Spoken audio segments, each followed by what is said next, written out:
Oh yes, we are back inside, my friends. Good morning, Trinidad and Tobago, and welcome to indeed I have to say, the first installment for this week.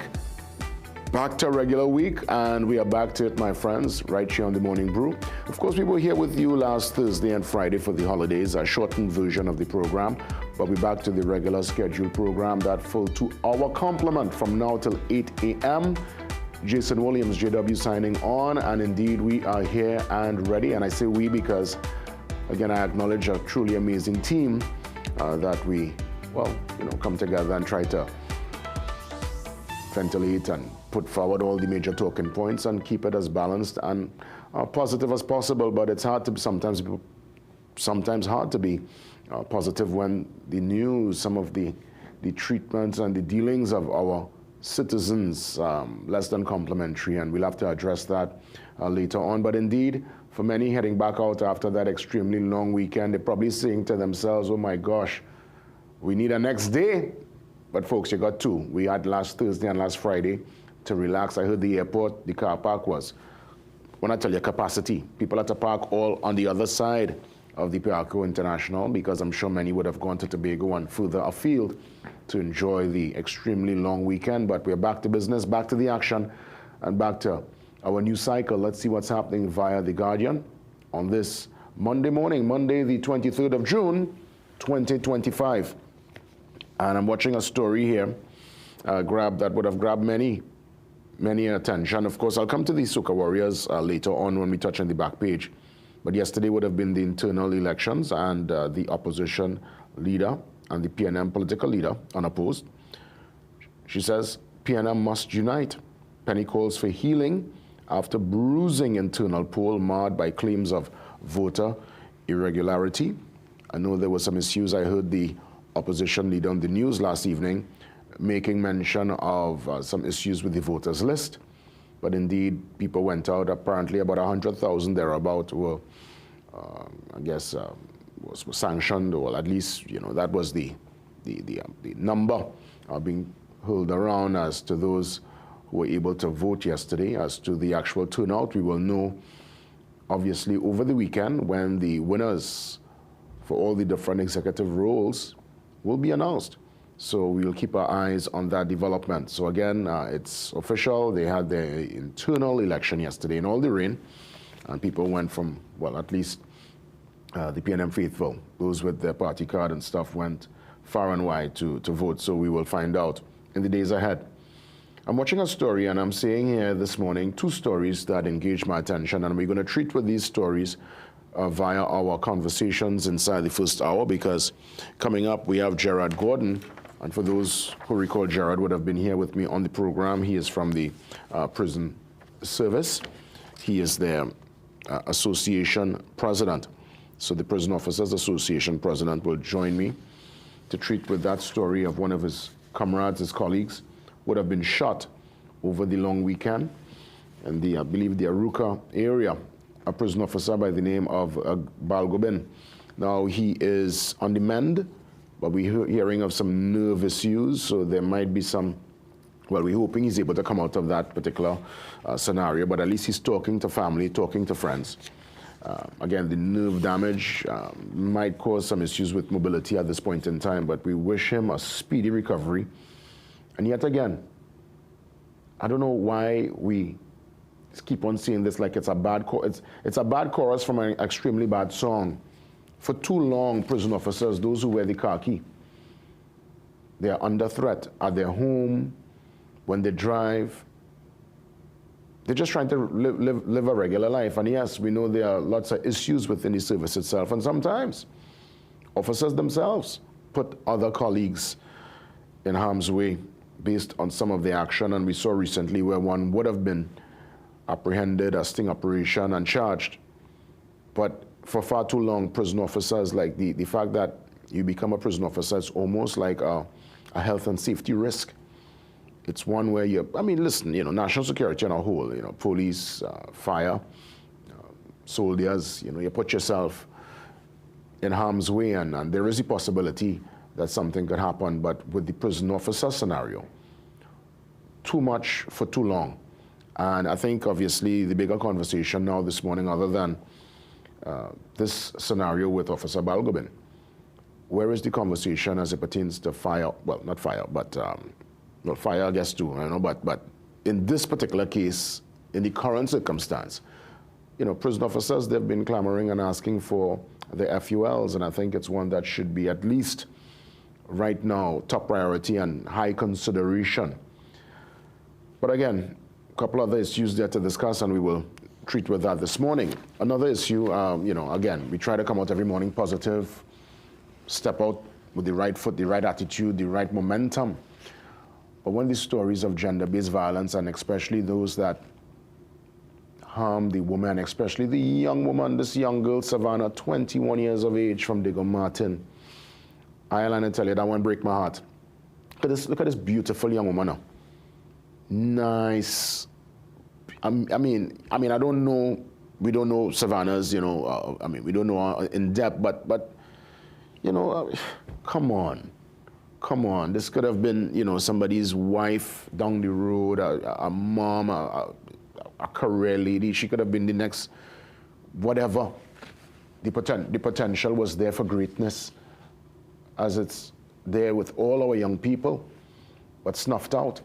And of course, in this particular case, I believe 2 people would have been held for questioning, and I believe charges, I think a charge was laid on one, and the other one, you know, it's apparently, from what I'm seeing here by The Guardian, and let me go back to this story. Security guard charged with Savannah's murder. And you know, the young lady, they put the young lady's body there in Carson Field, you know, in the bushes there. I mean, it was a real heartbreaking story, and it's one where, you know, think about the family, Savannah's family. Her parents, siblings, if they're siblings, aunts, uncles, godparents. A tough pill to swallow, and this kind of scenario leaves a bitterness.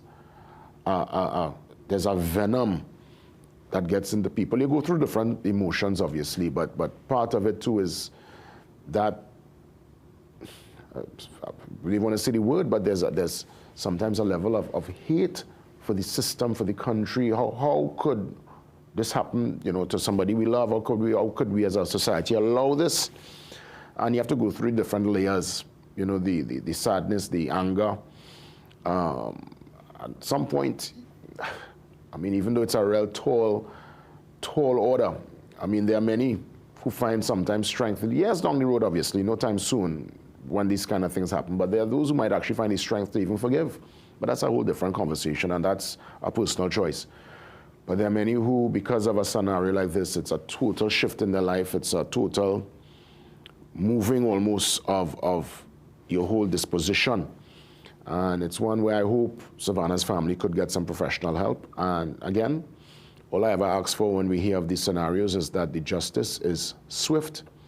It's one that we could treat with in a timely manner, so that anybody thinking about acting in this way, gender-based violence, men acting this way towards women, women acting this way towards men, because men are also on the receiving end. Less than more women we see going through this. People could think twice, 3, 4, 5 times, and recognize that's not the way to go. So to treat with that this morning, we bring in a gender activist who will give us some perspective, a deeper perspective, as we unpack some of the, well, our gender advocate, Simone Francois Whittier. Let's head to the back page because, you know, I mean, listen, it's one where we didn't make it to the next round, to the quarterfinals. But based on our first performance, which was a total shambles, we saw a slight improvement, even though I believe we should have dealt with 10-man Haiti. Oh gosh, come on, man. We played the majority of that game with 11, Haiti at 10. We still allow Haiti to come and equalize, and Haiti could have won the game to the very end with a penalty that the Haitian striker hit straight over the bar. So we got away, because with that double loss, it would have been out of the tournament there already. We had a fighting chance last night. We had a great start against Saudi Arabia. Beautiful goal in the first half, and then again defensive lapse. They came back to equalize, and we had just to the end of the game a glimmer of hope, a moment where our centre-back, of all people, found his way in the box. One-on-one with the keeper, shot on goal off the crossbar, and well, the rest is history. 1-1, Saudi Arabia, they advance to the quarterfinals, and that's it for our Gold Cup run. But let me tell you, there must be major improvement from within the team. I know there's lots of talk about the men going and take a little lime last Thursday. We'll get into that later on when we open the lines. But I believe there must be major improvement and a change, obviously, in the mindset going into the very crucial World Cup qualifiers come September. We can't get past Curacao and Jamaica with our brand. I mean, Bermuda should be a given. But then again, in this thing called football, anybody could, on any given day, show up and get the 3 points. So we need to really recalibrate and get ourselves in order, put our house in order going into the qualifiers. This is our greatest chance since 2006 to make our next World Cup. And even if we get over the line, we are going to World Cup next year to lie down and take no 10 and take no 12 goals. So there must be a bigger picture and a bigger structure as it pertains to the football, the national program, and the continuity that is needed for us to compete on a world-class and global level. But we'll treat with that later on when we open the lines. Let's head to the brief on this Monday morning. A rather wet one too. Just had to put that out there. So, you know, it's graduation season. I must say, well, you know what? I'll talk about my graduation experience later on. I had a chance to talk to a beautiful primary school, Dow Village. But we'll get to that. A fantastic institution there in the Central. But I'm seeing here proud grads. We're looking at the Charis Works Christian Academy, Standard 5 students. All smiles for their, you know, nice little graduation function there last Tuesday. Congrats to them. And the minister pledges stronger support for blood disorder patients. That's the Minister of Health, Dr. Bodo, participates in the warm-up before the Society for Inherited and Severe Blood Disorders, Trinidad and Tobago, annual walkathon that transpired yesterday in Port of Spain. As always, every Monday, we give you a chance to check in with Sarudi. We'll talk about the movers and shakers, the big business moves, and it's happening via the Boss Report. It's up next.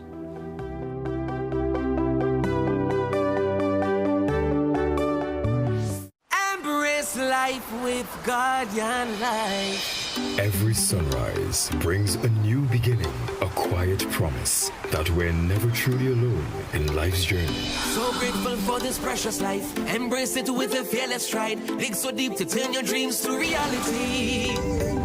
With a bright future on the side. Through every journey you will find what you've earned and accomplished. You now deserve to be. Embrace life with Guardian Life. Only you can pave the road for your legacy.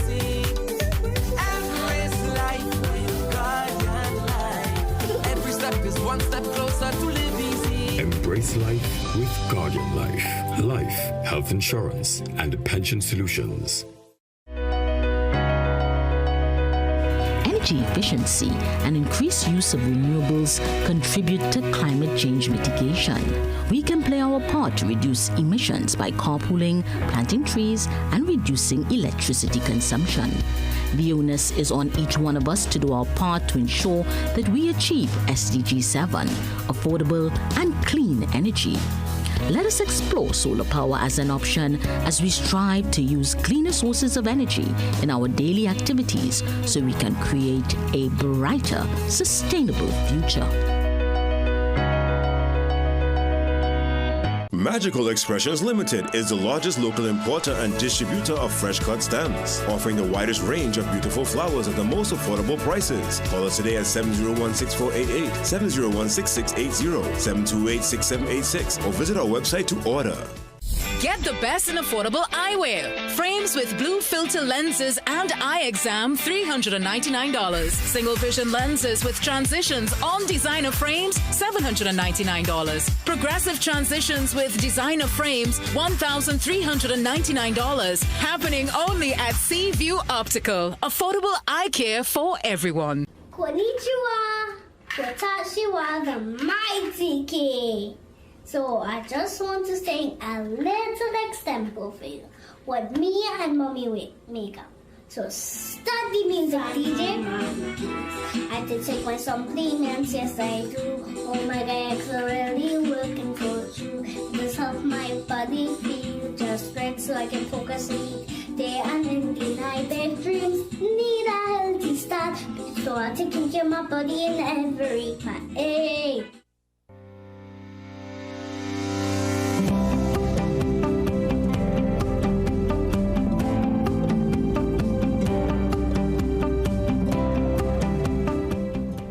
So, welcome to the Boss Report. This morning, Sarud will check in with some developments with two of the players in the banking sector. Sarud, I look forward to the details. Good morning. Thank you, JW, and good morning, Trinidad and Tobago, and welcome to the Boss Report. Well, today we're taking a look, as mentioned, at two of those locally listed banking giants, but Canadian-owned. We're talking, of course, about Scotiabank Trinidad and Tobago, or SPTT, as well as CIBC Caribbean. Now, both groups would have reported varying fortunes in terms of their fiscal half-year results for the period ended, the 6-month period ended April 2025. Let's take a look at what each group would have reported and what investors might expect in the coming months ahead. Turning firstly to Scotiabank Trinidad and Tobago, SPTT. Well, the group reported an earnings per share figure of $1.93 per share, which was a 5.1% improvement from the $1.84 recorded in that prior comparable period of 2024. Driving this performance was a fairly significant improvement in net interest income, increasing 7.6% from $701 million to about $754 million, with total revenues overall increasing 5.7% from $955 million to just under $1.01 billion.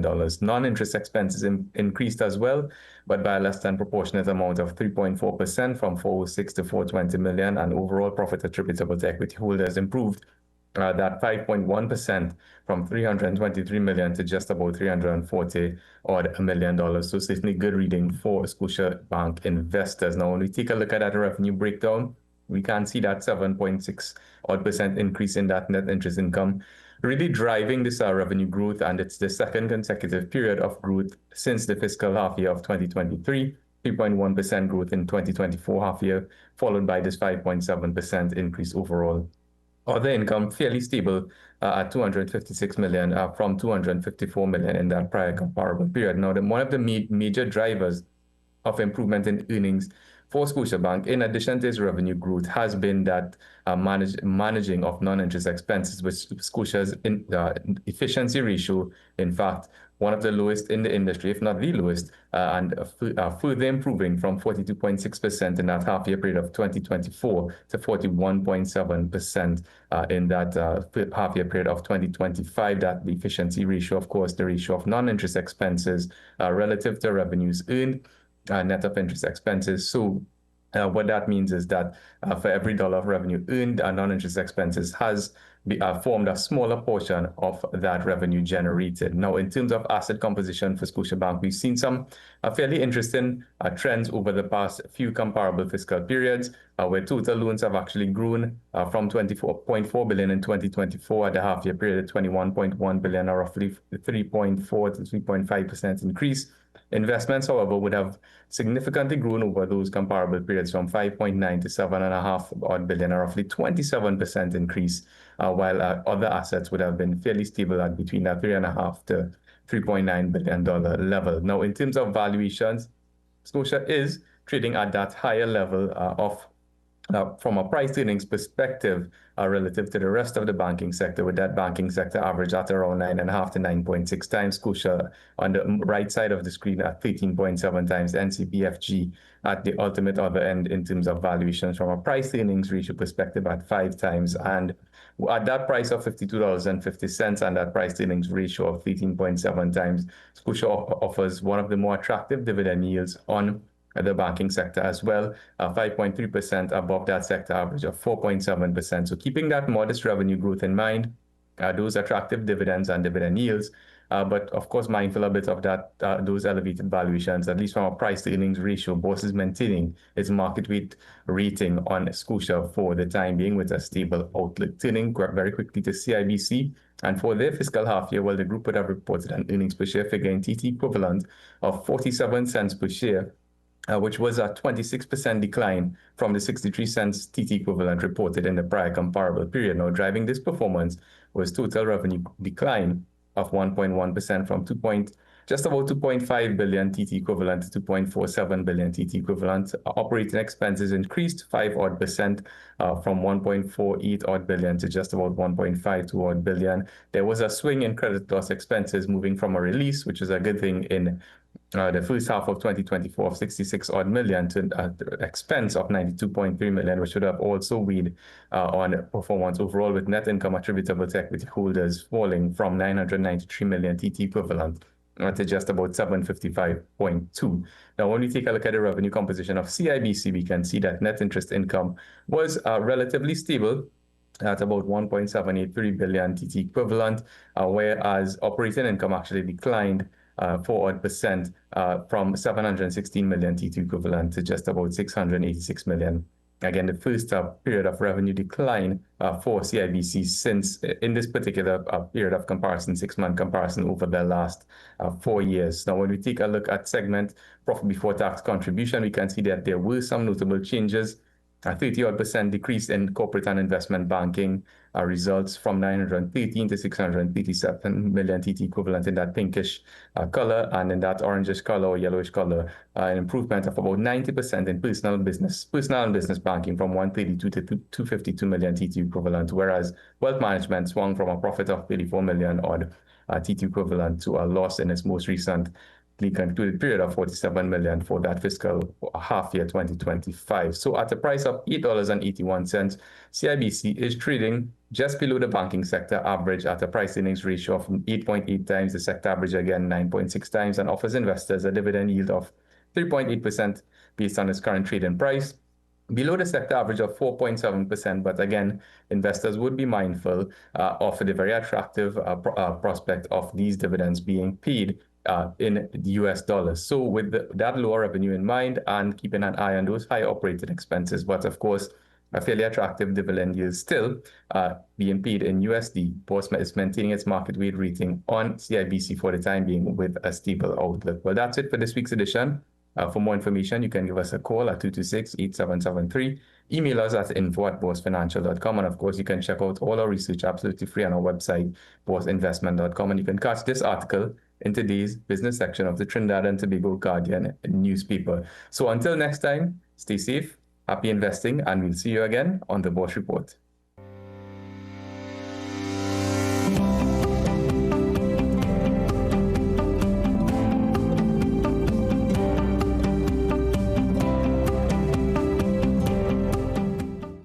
Have you ever experienced an unexpected power outage? The Office of Disaster Preparedness and Management has some important and simple tips to help you and your loved ones be better prepared for a power outage in the event of a disaster. 1. Ensure that you have candles and extra torchlights as alternate sources of lighting. 2. Keep fully charged power banks to recharge your devices. 3. Use hand-cranked radios to receive updates from official sources. 4. If possible, keep a power generator or AC inverter that can be connected to a car battery to use as an alternate source of power. 5. Ensure your grab-and-go bags and home emergency kits are packed and ready. The ODPM wants you and your loved ones to be better prepared. For more information, visit www.odpm.gov.tt. A message from the ODPM. Ready to turn heads and steal the spotlight? Then head to Rosari Bridal Couture, your all-in-one fashion destination for every celebration. From stunning bridal lehengas to simple everyday shalwas, sparkling jewelry, affordable kids wear, stylish Muslim clothing, and even puja essentials, we've got it all under one roof. Get free footwear with any bridal outfit and get free matching bangles with kids wear. Need the perfect fit? Our in-house tailor is here for you. We're open 9 a.m. to 8 p.m. Just take the Southern Highway to Brentwood, Chaguanas and call 723-9099 for more info. Rosari Bridal Couture, where fashion meets celebration, all inclusive. When I am with my friends and those pains that knock me down arrive, I take Panadol Ultra because it relieves fast 5 types of tough pain and it does not irritate the stomach. That's why my choice is always Panadol Ultra to feel relief quickly and enjoy every second. Panadol, release starts here. Asafa Powell, the Jamaican sprinting icon who shattered the 100-meter world record and redefined the limits of human speed, reveals the relentless drive that fuels his journey. Omega XL, this good for your giants them. Try Omega XL, it works. Spellbound! A spelling-based game for school children 10 years and under. Our brave bees have limited time to spell some really challenging words. Keep an eye on the clock. And this is where we have the Spellbound Wheel. Plus, your high for 5 in 35 seconds is... And featuring your boy, Cast the Illusionist. It's on Mondays at 8. Reruns on Wednesdays at 4:25 p.m. and on Saturdays at 5 p.m. Streaming live on Facebook and at CNC3.co.tt.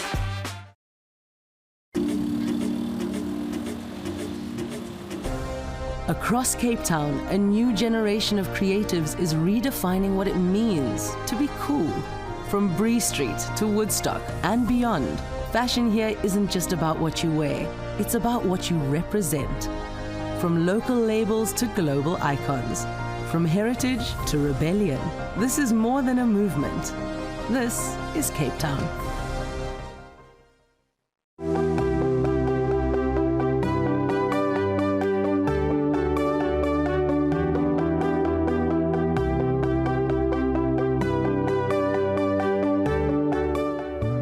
As mentioned, because of the attack on Officer Balgobin, we saw that story coming to the news cycle last Friday.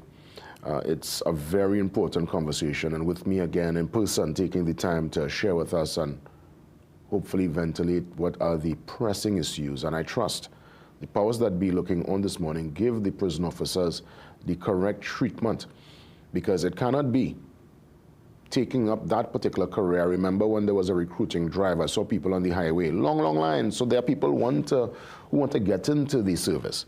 But it can be when you get into the service, it's a health and safety risk. And we have seen time after time attacks on prison officers and, well, solutions. Let's try to at least bring some recommendations to the table. President of the Prison Officers Association, Gerard Gordon, joins me. Let me say thanks firstly for being here. But again, President Gordon, we find ourselves, it's almost like I said this morning, it's like a terrible song with a even worse chorus line. Since I can remember myself and khaki pants and tall socks, this is something that's been going on yesterday. It's going on since decades. That assault on prison officers. What could bring an immediate address? You think, obviously, if all officers are armed, it could give you all some kind of fighting chance. I don't even know where to start. Well, let me ask you, where we need to start to bring some kind of solution to this? The first place, strange enough, is that we need to recognize that there is a problem. If we speak in here, we recognize that there's an issue. But over the last number of years, it has always been pushed aside. It has always been explained away, because you will hear people often say, and I often say it, if you come to work here in this beautiful office, you have a nice set, and all these things are provided to ensure that you could perform, that you could present properly. And you came and they had you in the car park because the building falling apart, and they say, well, Jay, you still have to operate. And then the mic ain't working, and the cameras, you all end up with half of a camera, some old relic that probably in the basement from times gone by, and they still want you to perform. Would you be able to perform? But here where the thing turns all around with prison officers. You see, if you make a mistake on set, it's okay. If we make a mistake, it's the end of our lives. And when I talk about mistake, that mistake could simply be being in the wrong place at the right time for the assailants. I'm watching the development that, again, the claim is that there was an altercation between someone going to visit a prisoner, a female relative, and a prison officer. And, I'm finding myself trying to digest why in 2025 it's a he say, she say scenario as opposed to camera evidence, proper, equipment in place. I saw Logie, who's part of your team, would have mentioned. For the life of me, it have no cameras inside the administration area of the prison. No, and I would put it like this. When I spoke earlier, people explain away. Every time something happens to a prison officer, somebody they put forward a narrative of that is the cause. And what happens is that we don't place the blame where it really ought to be. And that is with our charges. That is with the criminal element. You see, as a people, we have to move away from this thing of, this man getting some kind of altercation, or he was doing X or he was doing Y. That is why it happened. Remember, these people left wherever they were, picked up firearms, stole a vehicle, that is what was reported in the media, waited on this officer. All of this is happening. How could it be explained that way because there's an altercation? I don't subscribe to that. We need to hold people accountable for their actions. We have lost too many officers, Jason. Too many. And officers, I don't know if some of them are numb, some of them are experiencing PTSD, some of them you look on and there's no, they feel hopeless.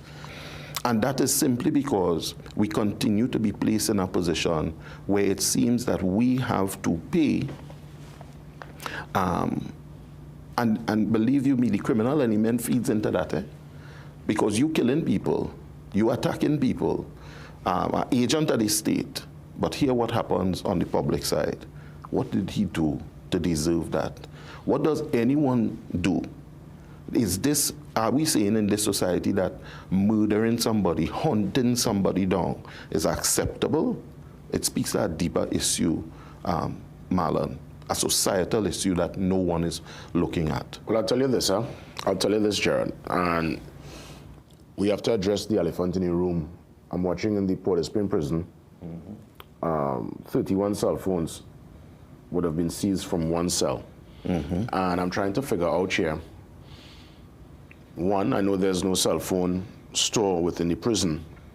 One, how does so many cell phones get into the prison? I saw one of your colleagues recently, you all did the due diligence and did your sting operation, and he's now going to face the brunt of the law and probably end up in the same place he was trying to protect. Yes.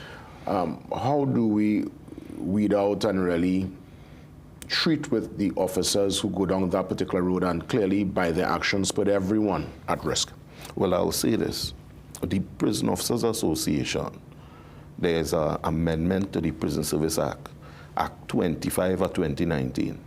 That amendment was piloted by the Prison Officers Association in collaboration with the Attorney General Office. So I want to make it very clear that prison officers, real prison officers, not those people who don the uniform, but people who through and through are prison officers, have a zero tolerance to that behavior. Further to that, we are faced with a technological advancement. So we have the rogue element who will attempt to bring in, and we diligently try to get rid of them. But we also have drones. And you would remember just recently you saw the gentleman throwing bags over the wall of the prison. Which was shocking to me because I know there are police officers stationed outside that. They all the time? No, not all the time. Unfortunately, they can't be there all the time. I thought it was a permanent fixture because every time I pass, I'll always see a vehicle parked there by the Port of Spain prison. Yeah, not all the time. Sometimes so while the police doing surveillance, criminal elements doing surveillance on the police. Correct is right. Correct is right, and they understand what are the weaknesses.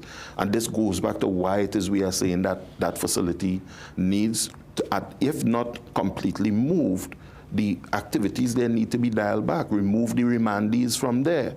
Remember, we still have the lifers, not lifers, sorry, those condemned inmates. That's where the gallows is located. But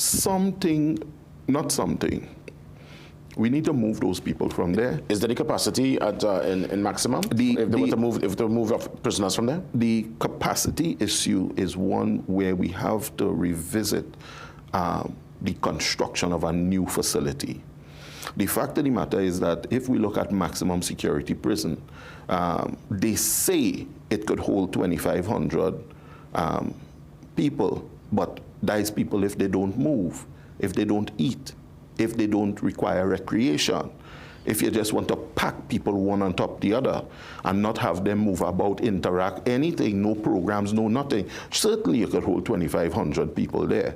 So that is not the solution. What we are saying is that the solution in one part to some of our challenges is that we need a purpose-built facility which would enable us to then effect the type of repairs and refurbishment that is sorely required in the nation's prisons, the length and breadth, ECRC, Carrera, Port of Spain, everywhere is in a mess. There is no facility in Trinidad and Tobago that is operating at what we will see, what is the world standard for corrections. What are the conditions at the youth prison, YTC? Because I'm hearing rhetoric now from the newly minted commissioner.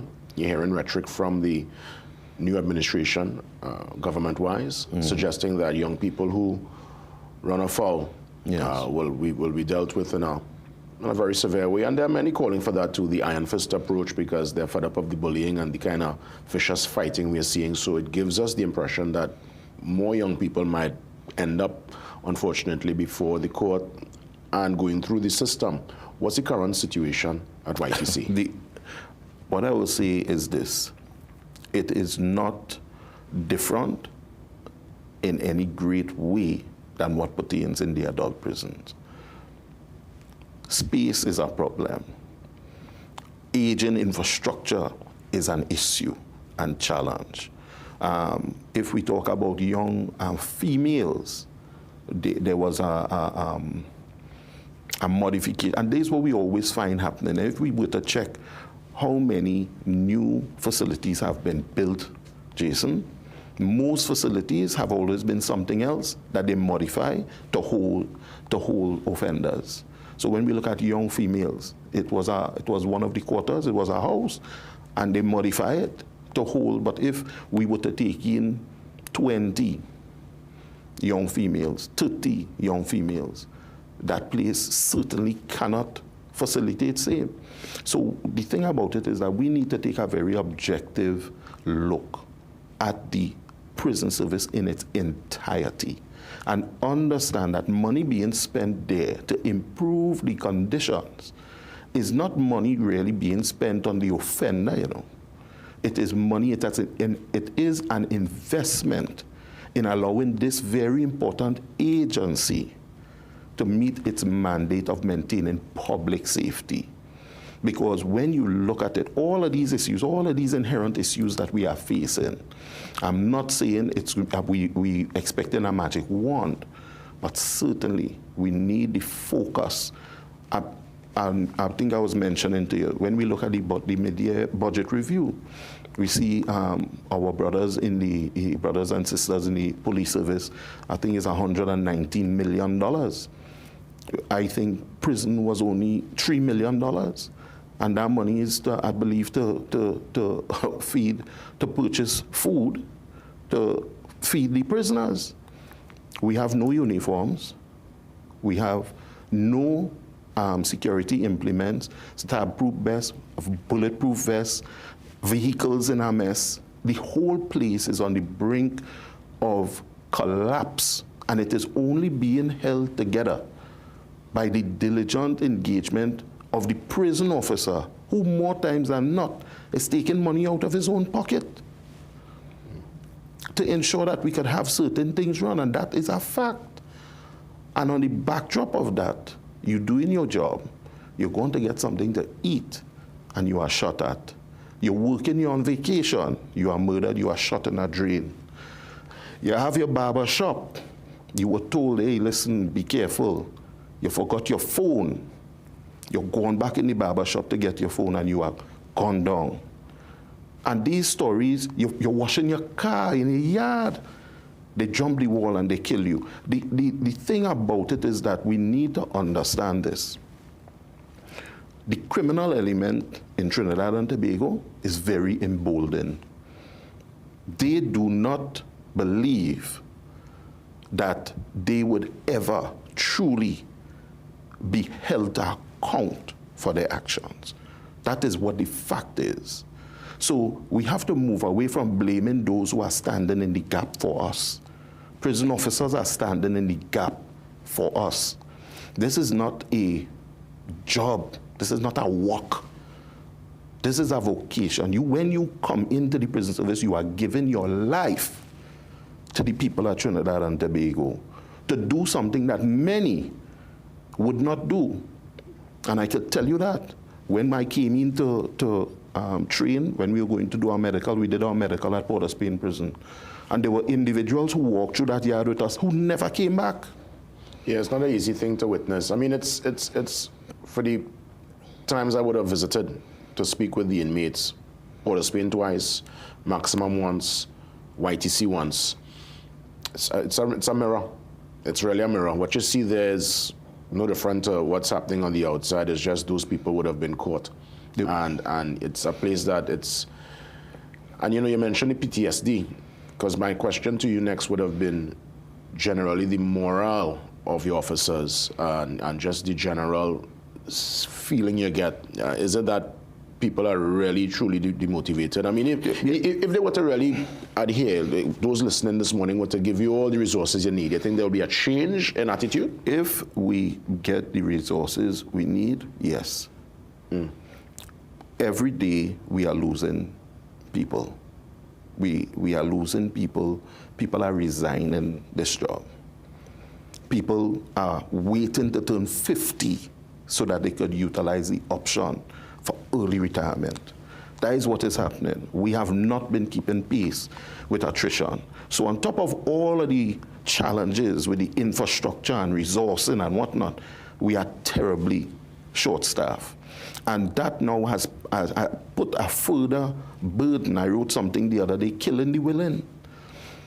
So you have these group of people who continually come in to engage this harsh environment, knowing the dangers that abound, and they are being asked to give more and more and more and more with nothing in return.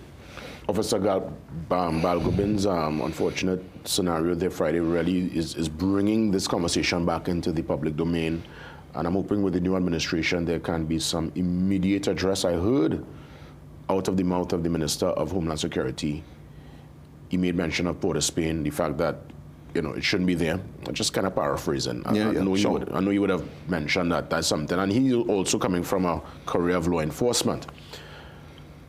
I'm trying to figure out where will be the best location and what kind of model, because again, prison is supposed to be a place of rehabilitation, but correct. I wonder if that is being, I'll tell you the challenge. If that is even achievable. Let me tell you the challenge. We're talking about rehabilitation.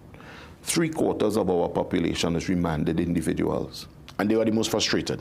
How are you going to really engage them in any sort of rehabilitative program if you're dealing with somebody who is saying, I am innocent? And then their faith is in limbo. They just want to get ahead. Correct. The psychological difference between a man who has been convicted and has a sentence and a man who is sitting there day after day, month after month, year after year, his matter dragging on and on, is night and day. That same individual, you wouldn't believe how they change once they have a sentence.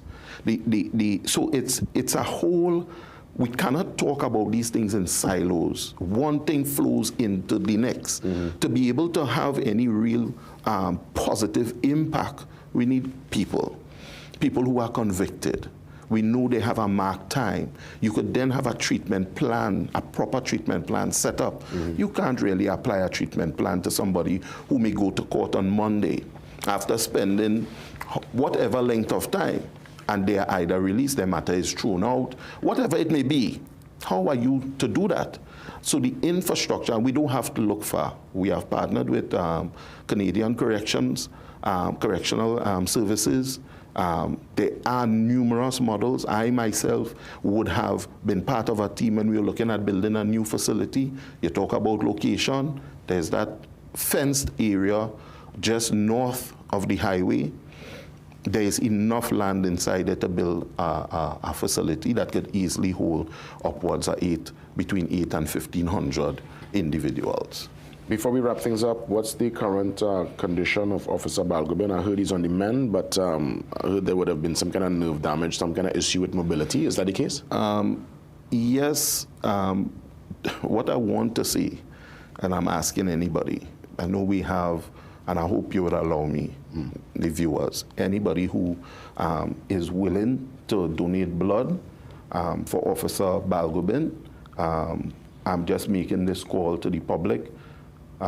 Please do so. You could then feel free to contact the Prison Officers Association cell phone number at 396-6181, or you could even direct those things to me at 280-6504, because he has a number of surgeries that he needs to do. President Gordon, I want to thank you for the time this morning, the recommendations, and hold the faith and keep us posted. Let's not just have these conversations when, I mean, I'm hoping this is the last of the last, but I don't want us when there's a scenario, we have the conversation. Let's keep it ongoing so that we could really press to the powers that be the much needed attention and treatment that is required for a functional prison service. All the best, President. Thank you. We take a pause. We come back. See you soon.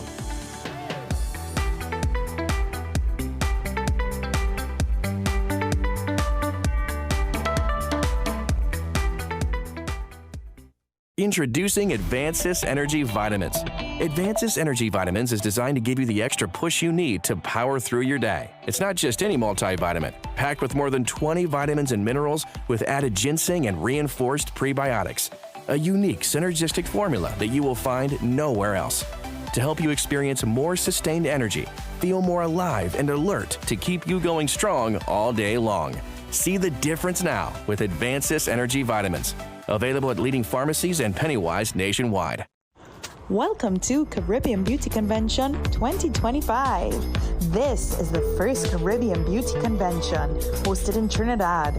Join us for 2 days of exclusive and expert insights into the beauty industry in skin, makeup, nails, and hair. Hosted at the Center of Excellence, Macoya. Caribbean Beauty Convention, 29th and 30th of June 2025.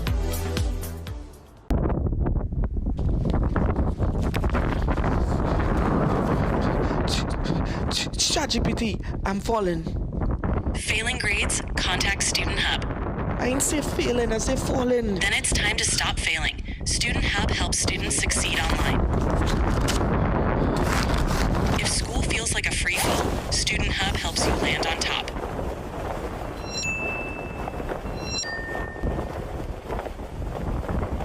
This is not a procedure. It's just a hard-working cream. Revitalift Triple Power with pro-retinol, hyaluronic acid, and vitamin C visibly reduces wrinkles, firms, and brightens skin in 1 week. Ladies, it's time to ask for more. Revitalift Triple Power by L'Oreal Paris. He hit me. Will CG United cover this? Don't worry. Remember when I was in that competitive arm wrestling circuit? 3-time champion, baby.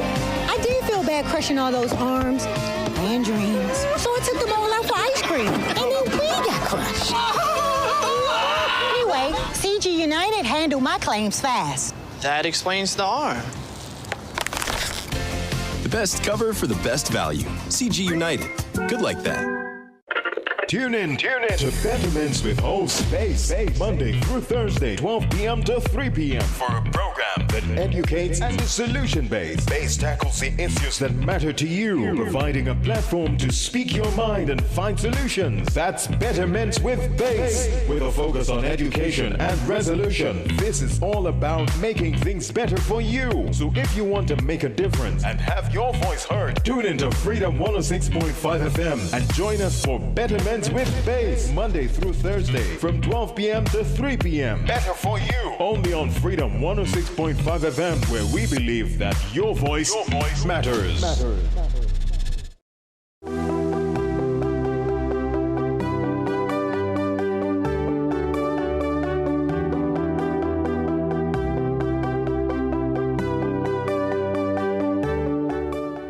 7 minutes moving up to the 7 o'clock hour, and as you know, last week we had our Labor Day celebration. And in that regard, Prime Minister Kamala Persad-Bissessar made history as the first sitting Prime Minister to speak at the JTAM Labor Day platform there in Faizabad. She promised to review reopening the Guayakara Refining Company and said a cabinet-approved strategy committee, including union reps, will work on restoring the refinery and jobs.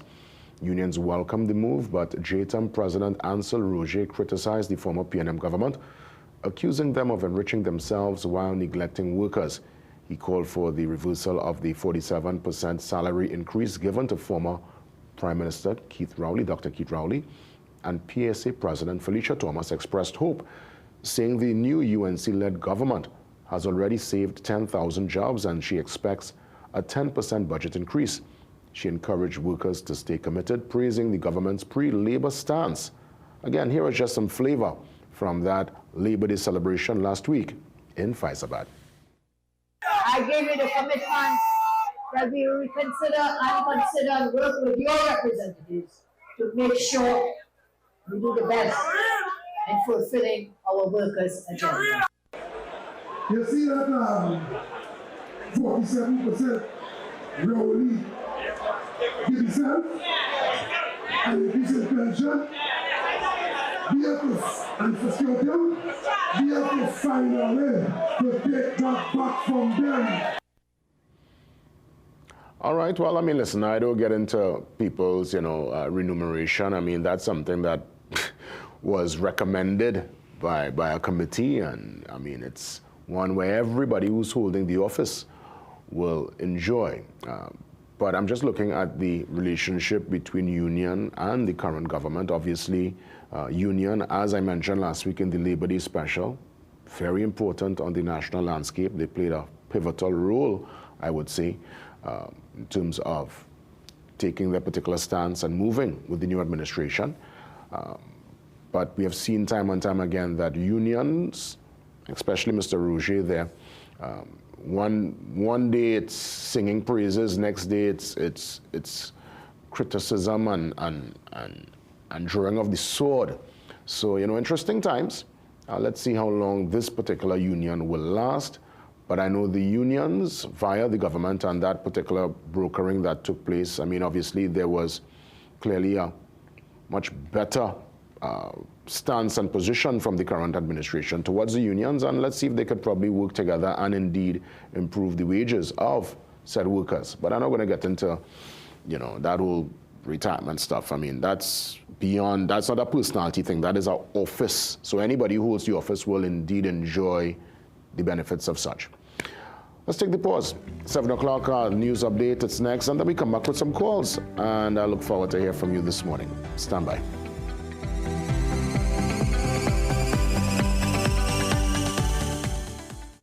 The detergent smells nice while washing, but when you use the new Downy Intense fabric softener, with its new multi-capsule fragrance, it releases an intense scent that lasts twice as long. With the new Downy Intense, you'll enjoy a rich and delightful fragrance that keeps you feeling fresh 24/7. Feeling off balance? Your body might be missing AMPK. It's your natural reset, regulating how your body stores fat and processes sugar. Berberine Plus activates AMPK, helping your cells use energy better, reduce fat, and keep sugar levels in check. Berberine Plus, now at Pennywise and leading pharmacies nationwide. I'm looking for a magic for this disaster of a war. You need a master plan. A what? Kaleidoscope Weather Master Exterior Latex Emulsion. It stands up to our wicked sun and crazy way. It shields against fading, protects against mildew, and is crack resistant. This paint so tough that it is tried and tested against British standards and formulated with European raw material. Kaleidoscope Weathermaster Exterior Latex Emulsion, the premium outdoor paint that protects and shields against fading. Available at hardware and Kaleidoscope color shops nationwide. Feeling drained? Struggling to keep up? It's time to take control of your wellness.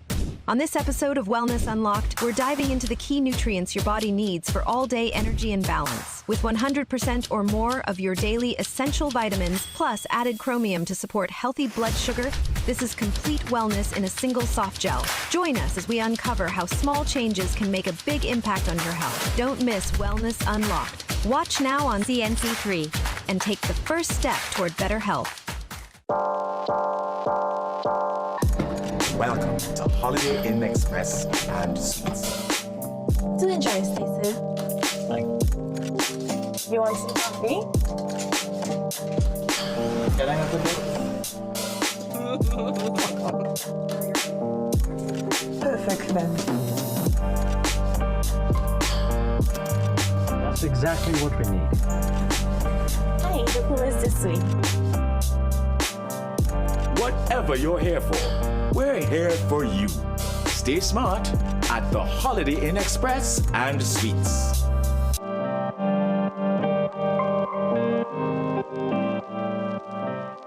Manage inflammation with Omega XL, a one-of-a-kind, powerful, natural anti-inflammatory supplement that has helped millions find relief from their pain, just like world-renowned cricketer Dwayne Bravo. Don't wait until it's too late. Take care of yourself, take care of your health with Omega XL. Omega XL helps us to work hard, play hard. This is your champion, DJ Bravo, and I approve this message.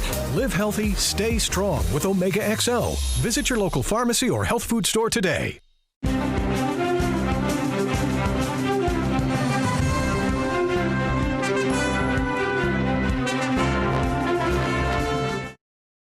Good morning, I'm Soini Gray with headline news on CNC3 and the TPC Radio Network. Prison officer Govindra Balgobin remains in critical condition despite speaking with relatives Sunday. General Secretary of the Prison Officers Association, Lester Logie, tells CNC3 News that Balgobin, who is at the High Dependency Unit at the Eric Williams Medical Sciences Complex, isn't out of the woods as yet and may have suffered some nerve damage as he has limited mobility in his lower limbs. Logie says the attack stemmed from an incident at the Port Spain prison involving an officer and a visitor. He repeats the association's call for working cameras inside the prison. Well, I want to call on the state to have a look at the cameras, getting back cameras in the various prisons. So when an incident like this happens, it's always your word against the other person's word.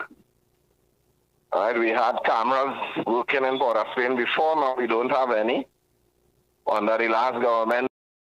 The People's National Movement held its election on Sunday with supporters braving the rain in some cases to secure their vote. CNC3 News saw long lines in Arima, which the unopposed candidate for political leader Penelope Backle says was related to the registration process. So the main concern is the length of time people are taking to vote. That's the main concern, and some of the people not on the list. Those are things that you have from time to time. They had put things in place because the convention really should have been last year. Beckles was elected unopposed in Sunday's election. With today's Tobago House of Assembly budget set to be the last before the next THA election, tourism head Reginald McLean has big hopes. He believes if this administration is serious about economic growth, they should heavily invest in marketing and airlift. About $1 billion to get tourism to where it needs to, and to show people that Tobago is a prominent force on the market. $1 billion sounds like a lot of money, and it is a lot of money. But at the end of the day, you have to invest a lot to get tourism going, where tourism becomes the fuel of the future. Last year, the THA requested $3.9 billion. It received $2.599 billion. Stakeholders from the business, fishing and education sectors told CNC3 News it's time for the THA to deliver, clear its debts, fund promised projects and defend Tobago's rightful share. Those were your 7 a.m. news headlines. We'll have another news update at 8 a.m. right here on CNC3 and the TBC Radio Network.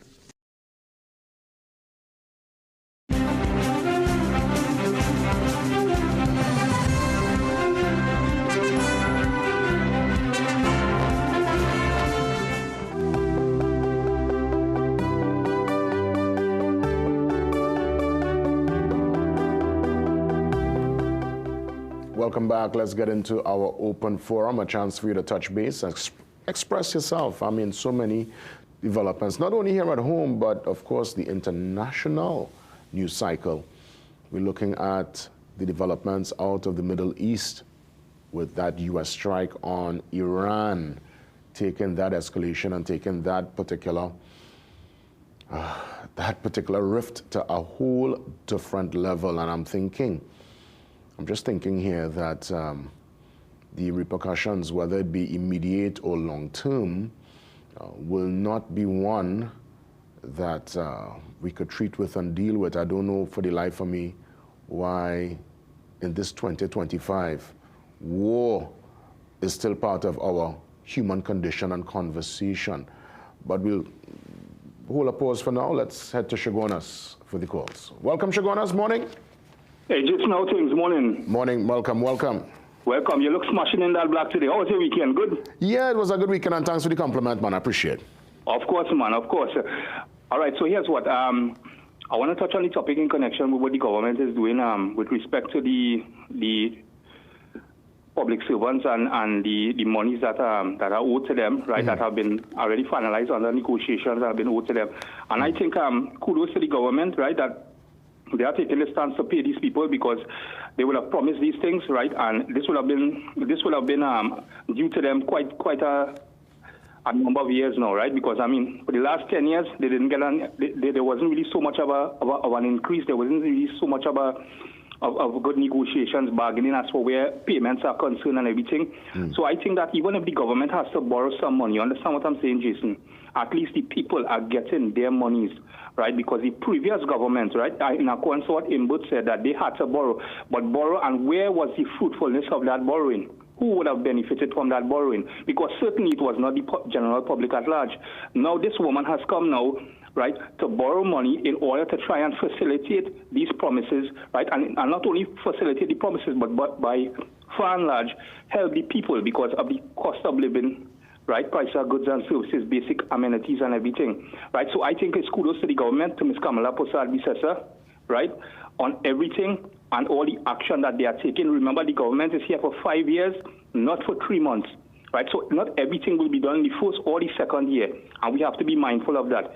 If you could remember something clearly, Jason, you would know that when Rowley came into power in 2015 and when he, in 2020 for his second term, the first statement that he would have made is that we in for hard times. Who is the we? When you say we in for hard times, who is the we? Are they in for he and the people who are the top there with him? Are they in for any hard times? Right? So I think it's very good what the Prime Minister is doing as for where this is concerned. The second thing I want to touch on is very good to the Commissioner of Police, Mr. Guevara, right, as for where he's doing, speaking in connection with the school violence, right, and where he's holding parents accountable now. Right? And this is what needs to be done because let me tell you something, Jason, I've said from time on and time on again, this comes from the home. It have no remedial programs that you could put in place. It have nothing you could put in place, right? No set of extracurricular activities. These things stem from the home. One of the things that mainly we need to reintroduce into the school system is the RI, the religious instructions. These things in your and my days, you know, when we went to school in the 90s, you know, these things would have been of very good major importance. You know that. Of course. Well, I guess, you know, we just want to make a little time for other callers, but again, I'll give you a chance tomorrow to elaborate some more. But, you know, you're spot on. It indeed starts from the home, you know, and that is one that we could all agree on. Spot on with that particular argument. Let's continue the conversation tomorrow. I want to bring some more people in. Good morning. Welcome. Let's try again. Just tell me where you're calling from and Akunupia. Welcome. Good morning, Jason. Good morning. I'm listening. Go right ahead. Yeah, boy. Well, we lost by the skin of our teeth last night. Well, we never lost. We draw, but we didn't get over the line because a win was required. Yeah, I know. But what do you think about the brand? What's your take on the brand of football we're playing? Well, I think that Dwight York is a good coach, but I think the players themselves have to understand that this is a new dispensation and we have to move forward with it. As one who can't see, you have to listen to the commentary.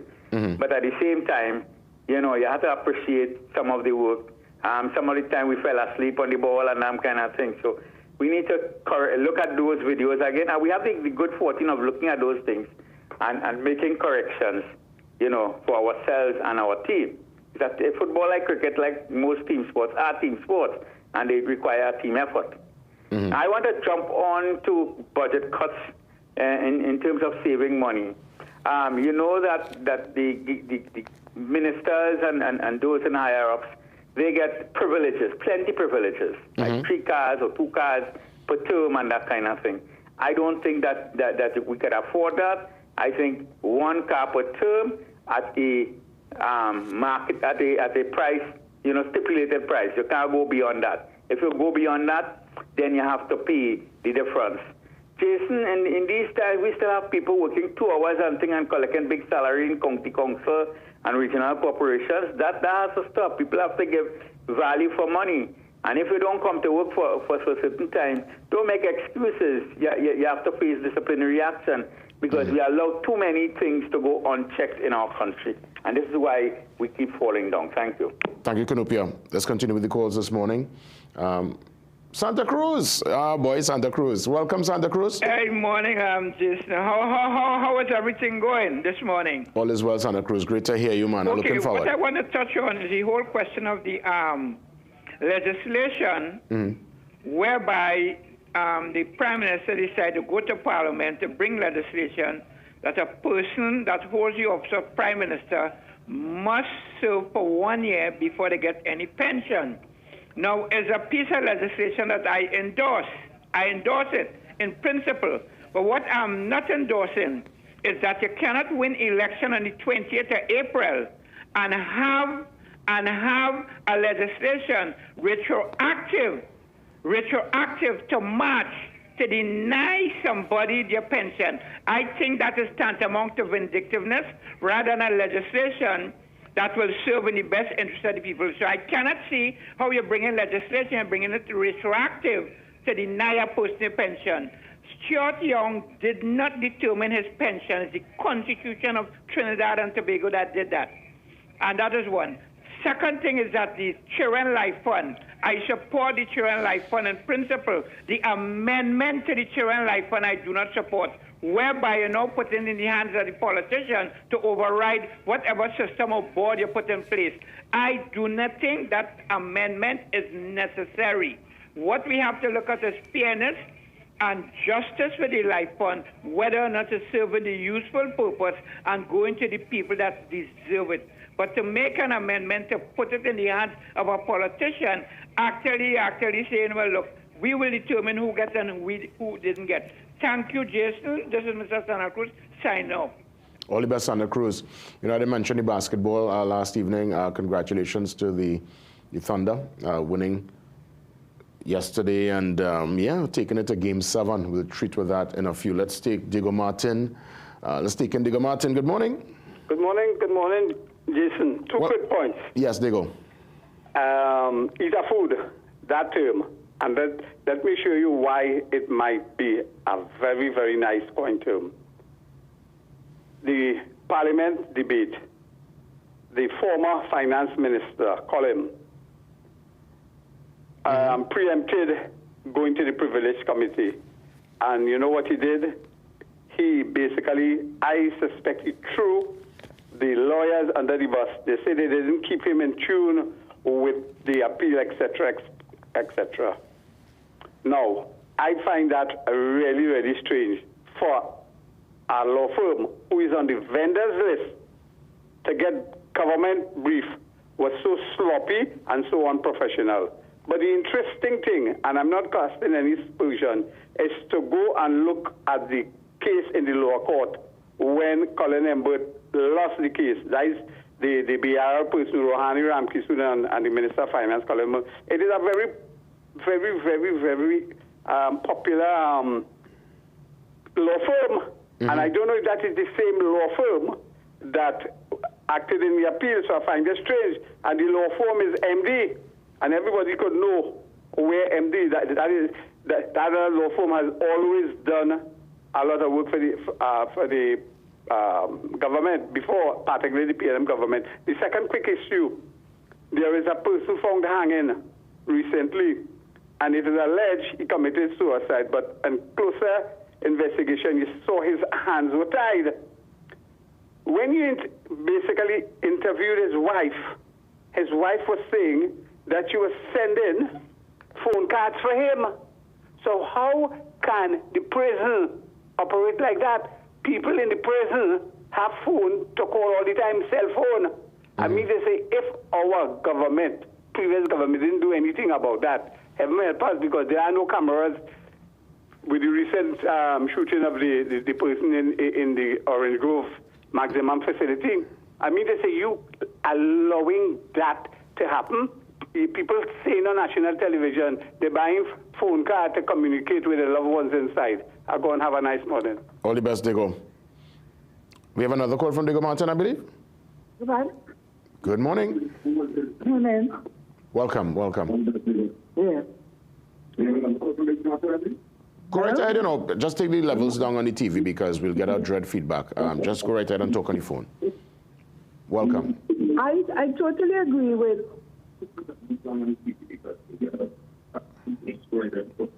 Yeah. I totally agree with Mr. Santa Cruz.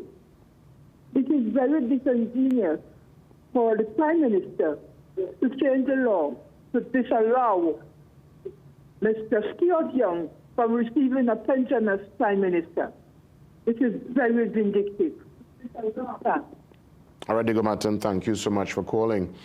So, Oklahoma Thunder, they are indeed your champions for the NBA. I mean, great win last evening over the Indiana Pacers. Gold Cup continues, FIFA World Cup continues. Cricket action is in the mix. There is something for everyone, for the lovers of sport. We're going to take a pause, and we come back, and we continue with our important conversation as mentioned. A gender advocate joins me. We are treating with this particular issue that keeps on part of our news cycle, part of our psyche, confronting gender-based violence. Some recommendations from Simone Francois Whittier. Up next.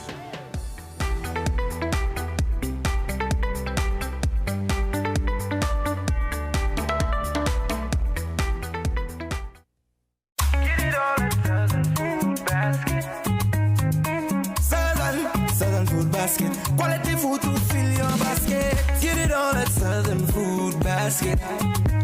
Fresh goods on every aisle with best prices. For the best mix and market, high quality, yes. It's affordable, spacious, and customer friendly. From the farm to the cart to your plate. Southern Food Basket, good food at great prices.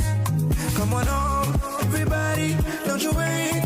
Southern Food Basket's the best marketplace for you. Southern Food Basket. Quality food to fill your basket. Southern Food Basket. Quality food to fill your basket. Welcome to Caribbean Beauty Convention 2025. This is the first Caribbean Beauty Convention hosted in Trinidad. Join us for 2 days of exclusive and expert insights into the beauty industry in skin, makeup, nails, and hair.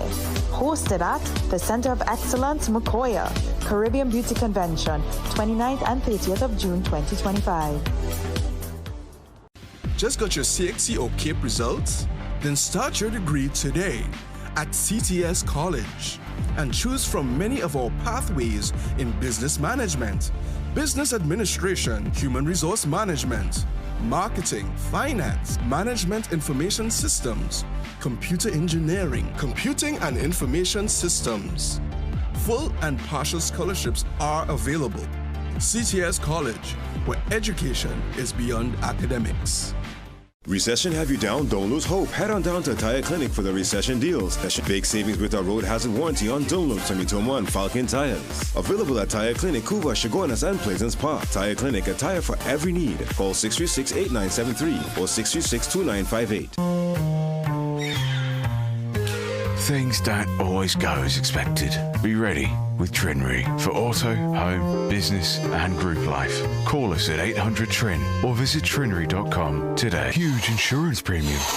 Pay your premiums bit by bit with FlexiPay from Trinry. For more manageable auto, home and commercial insurance payments, call us at 800-TRIN or visit trinry.com today. Trinry. Premier insurance coverage for less. Konnichiwa. Watashi wa the mighty king. So I just want to sing a little example for you. What me and mommy make up. So start the music, DJ. I did take my supplements, yes I do. Oh my God, I'm really working for you. This help my body feel just right so I can focus me. Day and in the night, big dreams need a healthy start. So I take care of my body in every part. Hey.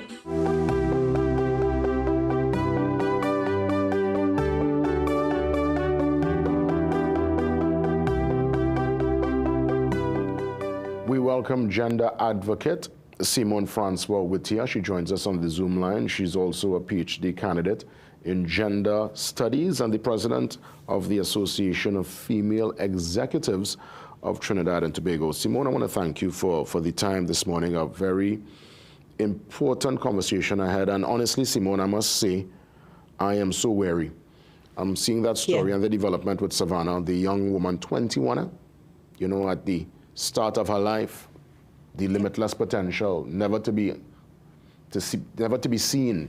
And this morning in my monologue, I was trying to put into words what her family is going through at this point in time and the kind of help I'm sure they would need going forward. Yes. Simone, are we lost? Well, first, thank you so much for having me this morning and engaging with this topic because it's very important.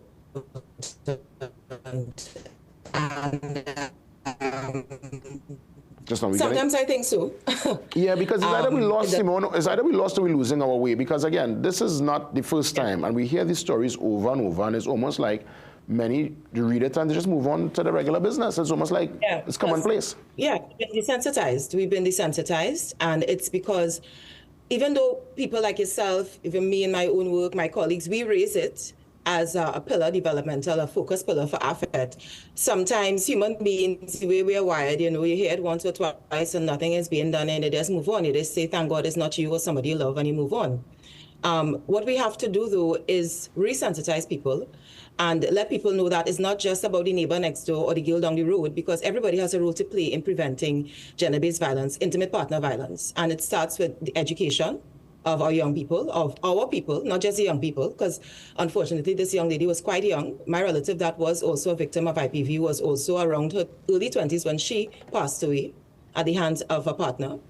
And that was over 30 years ago. You know, I'm looking at Simone, and again, you know, I know we're dealing with gender-based violence, but I just want to get your perspective really quick on another issue we're seeing with young people and the kind of vicious attacks we're seeing at schools, especially with our daughters, the young girls. In some cases, they're fighting more vicious than even the boys, Simone. Yeah, I've seen some of these social media videos. I try not to consume too much of that because it does something to their soul.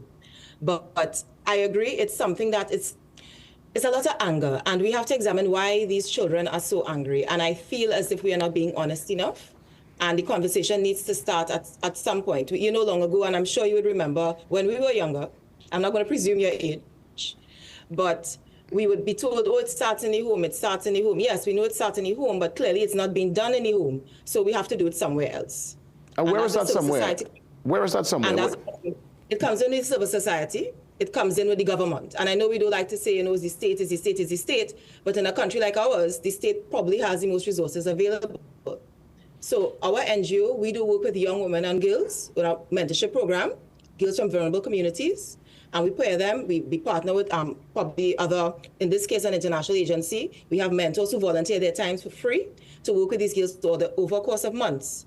And if more people do things like that, reach out to people in your community. You know, long time, we'd have a granny down the road or somebody who would pull in the young people, come and clean my yard, come and help me make some sugar cake. And I grew up in a rural part of Trinidad, so that was my reality. That's not how it is anymore. So now somebody has to fill the gap. And the person to fill the gap are me and you. Even if there's one young person, we pull in and say, hey, what's going on with you? Why are you behaving like this? Get some help for them. Refer them to somebody who, and the thing is, people are in places where they can help. It's just that everybody's so focused in a very selfish way, I would say, on their own lives for whatever reason, and they can't judge people either. But we have to start looking wider than our own family circle, because the crime comes back home to us. It affects all of us. So if we don't each try to do something about it, it's just going to continue to ripple and expand. And these young women are going through something that clearly is not being addressed. You think thought leaders or even pop icons, pop culture figures, when they speak up, does it make a difference? Is that messaging reaching home? I saw Lady Lava, coming, making a statement last week. I heard about that. Yeah. What's your take on that? When pop culture people, they speak up on the issues? I do. I spoke to my daughter's 18. So I had to ask the young people, right? And I was asking her and some other young relatives of mine. And they said, yes, they would rather listen to her than me or somebody in, let's say, a senior person in their school, a principal, maybe, if they don't have that good relationship. Or, they're thinking that they could relate. The person is more relatable. I even spoke to a couple of teachers that I know. And they're saying, yeah, there's value in that. There's nothing wrong with somebody using their position, especially now where social media has democratized access to people's lives and people's minds, where people who have that kind of platform use it positively to influence positively the behavior of the people they have that kind of access to. Mm-hmm. I don't see anything wrong with that. And if more people to use their platform like that, I think it would have some positive effects. Simone, let me ask, I know you mentioned government's role and function, but I recognize all hands must be on deck, and let's look or examine at least the judicial system where, again, this particular case, people are presumed innocent before they have taken before the system and you have the evidence to give them that guilty verdict. But the reality is, the story with Savannah here, it will probably leave the news cycle, and whenever judgment comes along, it might be the public, I guess, the outcry or the memory will be kind of lost. If we were to deal and treat with these incidents in a timely manner, with a strong iron fist kind of positioning, would it send a message to anybody thinking about gender-based violence going forward? I think so. The thing is, people have to know their consequences. So I know the judiciary has done gender-based training, sensitization, and all of that as well. Once people know that there are consequences, people tend to behave, or just the behavior. If you have children or young children or around you, from the time they realize there's a consequence, behavior gets adjusted as well. So you have to tackle it on both ends. So if there is a lag, an unseemly lag in terms of justice being delivered, justice delayed is justice denied, you always hear that's true. It's something that you have to be mindful of, because if somebody commits a crime, let's say an individual is found guilty, eventually, by the time the person is found guilty, what's going on with the society has moved on, the family has not been able to move on, the family of the victim has not been able to move on, and I dare say the family of the perpetrator has not been able to move on either. So the justice system also needs to have that kind of effective, timely response rate. And it's not just the judiciary. It starts from crime detection, right, to the arrests, to the actual trying of the matter, to the judgment. So it's a whole system that needs to be revamped and relooked. And perhaps we need personnel. What happened to Savannah is the worst of the worst. May she rest in peace, and we send condolences to her family this morning. But what advice do you give to those who are going through verbal violence, financial violence, psychological abuse, and they feel like they're in a scenario where they're almost trapped and it's really hard to come out? Coming out of the said situation might take so much in terms of changing of their lifestyle, and I guess for some who are probably in a comfortable spot but having to endure this kind of gender-based violence. What's your advice to that person this morning? Male or even female, because there are men going through it too, less than more, but across the board. Yeah, but there are men who, that's true. I would say, and I know it sounds so, it's so easy to say get help, but sometimes I was talking to a colleague of mine and we was sharing, sometimes people have to learn how to ask for help. They have to know where to go to get help, and they have to be assured that they will get the help when they ask. So one thing I would say, I've had relatives who have been in that position. Luckily, except for my cousin that died, people have been able to get help because they reached out for help. So the first thing is get help. There are lots of NGOs, there are lots of CSOs that are out there who are doing the work in the area of gender-based violence, assisting women and men in some regard to get the help they need. Go to the police. AFET has done work with the gender-based violence unit of the police service. They have been doing human service. Go to them. In cases where people come to us, we have made direct links with the GBV unit to get them the help they need. So the first thing is get to the police, and if the police in your station not being receptive for whatever reason, go to another station. Because I personally had to do that with somebody. Take them to a station outside of the area. Go to another station. Make the report, get the help you need from a CSO or your church, and then move from there. And definitely reach out. Always reach out. Let somebody know what's going on. Do not suffer in silence. Simone, because oftentimes things are happening to people. We don't know what's going on, and by the time we know it's too late.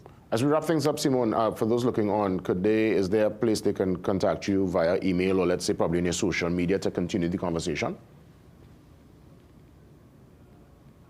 Oh my goodness, it seems like Simone stuck there with the tech. Simone, are you hearing me? Like we lost Simone.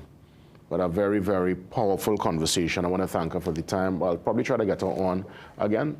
Okay, so Simone, really fast. Is there a way we can stay in touch? Yeah, I'm dropping off. Oh, well, yeah, it seems like she's gone.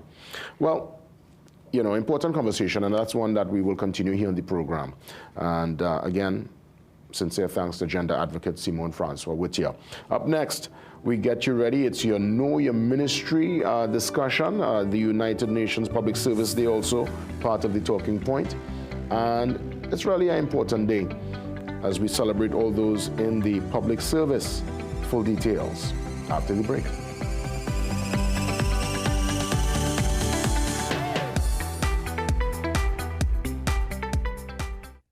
Our world is filled with rhythm. Rhythm that's unapologetic, infectious, timeless. Rhythm is commitment in action. It's how we show up for each other with unrelenting support that goes the distance. Rhythm lives in the tiny beats of our most intimate moments and the seismic roars of our biggest achievements. Rhythm is resilience in motion. So even when things go out of sync, we do what it takes to bring the rhythm back. At Flow, we understand your rhythm because we live it. That's why we're dedicated to building a network as resilient as you, with a team of familiar faces working every day to keep you on beat. You're at the heart of everything we do, and our commitment is to keep your rhythm flowing, no matter what.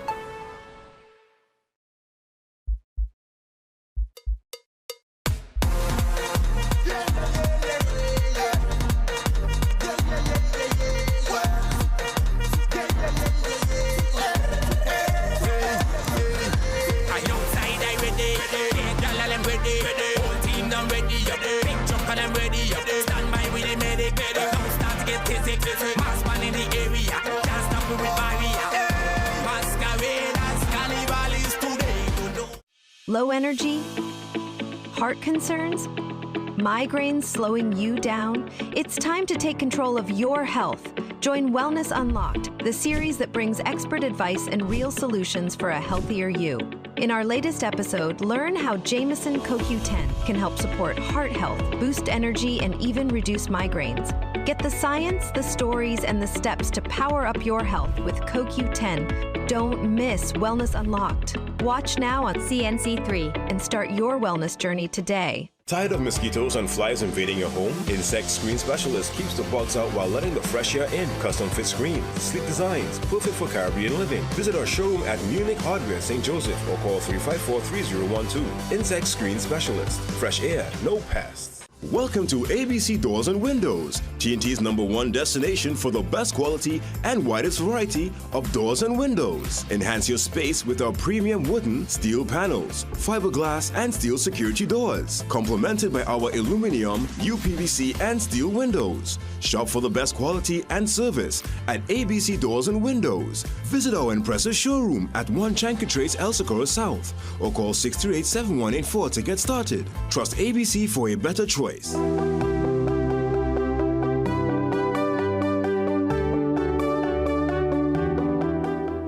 Always great to have our neighbors with us on the program. When we consider the proximity, it is so close. We could literally reach out and touch each other. Right there next door, that's the, of course, Ministry of Public Administration, and now Artificial Intelligence. It's a mandate there under the ministry's umbrella. And with me this morning, Executive Director and Representative of the Ministry of Public Administration and Artificial Intelligence, Ms. Colleen Galazzi. That's right. You got it right. Ms. Galazzi. You got it right. Yes, yes. Great to see you, neighbor, I have to say. Yes. Nice to have you. You know, such an important discussion, and I would say celebration today. It's a United Nations global celebration and recognition of the work of those who find their career and find their service within the public service itself. Yes, so happy Public Service Day to you. Well, thank you. Thank you. That's right. Tell me, you know, for those in the public service, of course, we know culture is one that sometimes it's hard to shift. I know, yes, there are people who come in with that energy and enthusiasm, and they give their all, and they find really, I would say, profound careers, vocation within the public service. Yes. But then, unfortunately, there are others who come in and fall into almost, well, you know, just will do the bare minimum. How do we get folks on that side of the divide to come across and really give their all, like they would probably do in the private sector, within the public sector? Yeah. I think it's about fostering the appropriate environment, which starts from the leadership within the ministry, also the leadership within a particular division, because you would appreciate the ministry itself may have their own leadership or cultural style, but each division will also have their own culture and leadership style as well. So I do think it's about fostering that environment. And when I say fostering that environment, ensuring that our public officers have the appropriate tools, the appropriate training, etc., and also the ability to expound on their roles and responsibilities, giving them a certain level of empowerment and autonomy to be able to function and work in that particular environment and celebrate it. Yes. You know, and celebrate indeed, because that's what today is about. Because when we really look at it holistically, the nation is built on the backbone of the public service. Yes. You know, so many people, my mom, she would have spent close to probably 40 years in the public service, in the post office. And there are many who, you know, their entire career would have been in this space. What do you say to those young people coming into the public service this morning? I would say it's an opportunity. I think the public service is a dynamic environment. And what I mean by that, I don't think there's anywhere else where you get the opportunity to engage in some of the real dynamic, large-scale type programs and projects, which may not be afforded to you in the private sector. When you look at those projects and those large type of initiatives that are taking place, the policy directives and the implementation of those, it happens at the public sector. So I'm saying for the young persons, when you come in with an open mind, but come in with a positive mind. Come in with your own agenda. What do you want to achieve for yourself as a young person coming in? Where do you see yourself within the public service over a particular trajectory? Ms. Galazzi, when we consider today being the grand celebration, United Nations would have endorsed this. What's in place for today in the public service? You know, obviously we're having the conversation, we're doing the media blitz. Any major plans for this celebration? Well, for this year, we're having whereby we'll have a message from our Senator, the Honorable Dominic Smith, who's a minister in of the Ministry of Public Administration and Artificial Intelligence. And of course, we've got all of the video recordings and tapings that are taking place. They're not going to be launched today. They'll be launched over a period of the next 6 weeks. Those will be taking place during the course of this week to get all those video recordings done, whereby ministries will have the opportunity to virtually showcase their services. Let us know who the players are, because as you mentioned, we just came out of the election, so a lot of the citizens may not know which ministries to go to for particular services. And then they have new faces too in the role and function. Yes, new faces in the role and function. So you want to know who is the minister for a particular ministry, who is the new PS, because we've had changes at the PS and that's the permanent secretaries and the deputy permanent secretaries level as well. There have been changes there as well.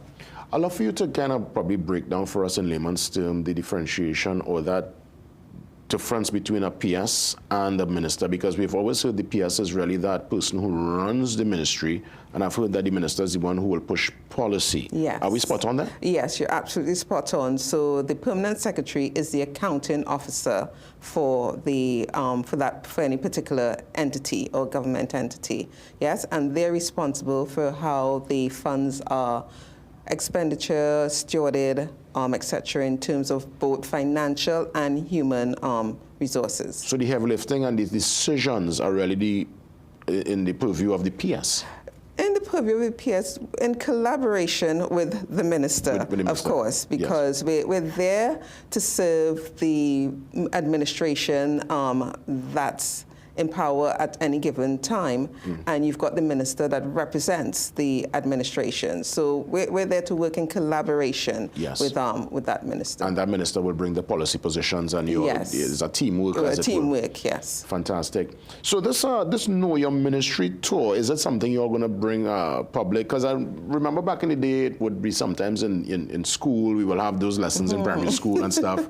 Of course, we know it's social media, it's a different time. What's the avenue, the outlets you're going to try to get this information to the wider public? Okay, so it will be wholly and solely social media. Social media blitz. Social media blitz, whereby the Ministry of Public Administration and Artificial Intelligence will be handling and doing all of the recording and going out to the 25 ministries to do their recordings and interviews. And in those recordings and interviews, that's where the citizens will be able to see who their new minister is, their PS, also meet some key players who provide the services to citizens, learn about the ministry, an overview of the ministry, and also learn about the services and some of the online services which can be accessible. Fantastic. So let me ask, as it pertains to the addition, because we have known this ministry to be public administration. Yes. Now there is that bonus of artificial intelligence. We are indeed the AI age. That's not going to change. It's only going to, of course, improve, and it's part of everybody's conversation.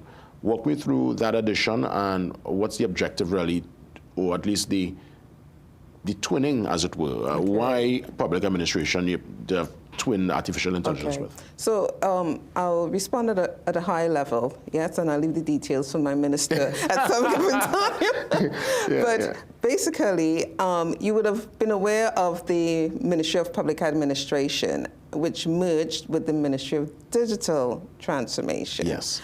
And so those two ministries were brought back together under a new name because we recognize the importance of the use of technology in the way we carry out our duties, and also the fast-paced technological developments.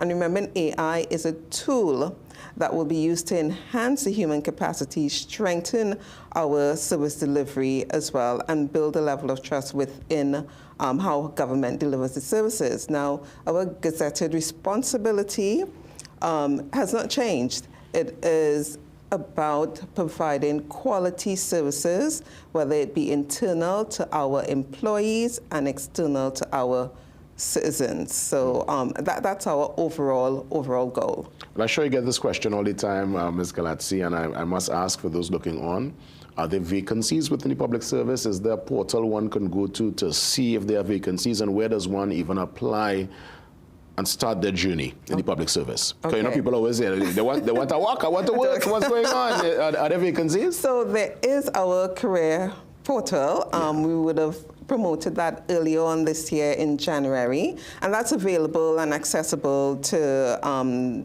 anyone from the general public to access. On there, you can search the jobs by job title, salaries as well. You can search by salaries as well.